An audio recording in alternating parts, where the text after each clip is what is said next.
Welcome back, everyone. In this session, we're going to talk about one of the most important concepts in object-oriented programming, classes versus objects. Let's break it down with a real-world example. Imagine you're designing a car. You start by making a blueprint. That blueprint includes the engine, color, number of wheels, and all the features your car will have. But the blueprint itself isn't a real car. It's just a design. That blueprint? That's your class in programming. Now, when you actually build a car based on that blueprint, that real car is your object. So, simply put, class is a template or blueprint. Object is the real thing created from that template. Let's define both terms clearly. A class is a user-defined data type that represents a concept.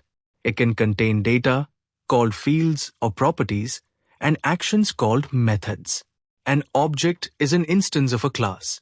It holds real data and can use the methods defined in the class. Let's see an example in action. Here, I'm creating a class called car, which is simply a blueprint or template for a real car. Then, I'm adding 3 instance variables to this car class: color, engine, and car type. These variables represent the car's properties.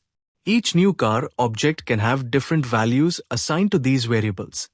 Now, I have a method named buildCar, which takes 3 parameters: color, engine, and car type.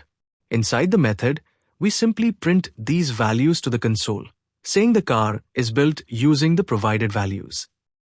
Let's create another method named drive, which will simulate driving the car. Well, not really drive it, but just print a message to the console. Now it's time to build the cars. We already have the car template to guide us. Here, we'll build 2 cars, each with different specifications. Let's create our first car by creating an object of the car class. We'll name the reference variable for our first car, car1. Alright, time to fire up the engines. Well, sort of. I'm going to call the buildCar method on our car1 object. This won't actually build a real car, sadly. But it will print the specs and make us feel like car designers for a moment. So here we go. I'm building a car that's black in color, has a 3-cylinder engine, and yep, it's a hatchback. Fancy, right?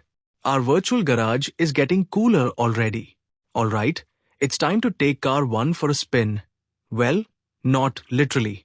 I'm just going to call the drive method on the car 1 object to simulate the action. No roads needed, just imagination and a console. Now let's roll out another ride. This time, we'll build a second car. Let's create a new car object and name it car2. Our garage is officially expanding. This car will have a sleek white color, a powerful 4-cylinder engine, and it's an SUV ready to conquer the virtual highways. I just spotted a mistake in our buildCar method. I forgot to assign the parameter values to the instance variables of the car class. No worries.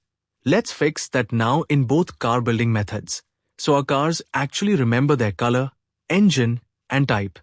Now, when I run the program, you'll see the console proudly displaying both cars built successfully, each showing off their own unique specifications. It's like a mini car launch event right here in code.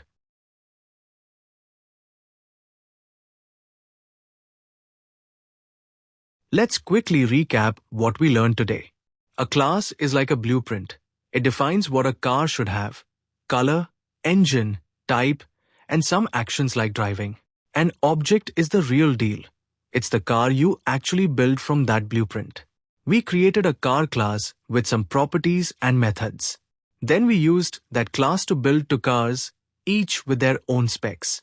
And finally, we called the drive method to simulate taking them for a spin. Classes define the structure, and objects bring it to life. Keep practicing by creating your own blueprints, maybe for a mobile, student, or even a robot. Because once you master classes and objects, you're officially thinking like an object-oriented programmer. Clap aboard, that's a wrap. See you in the next session.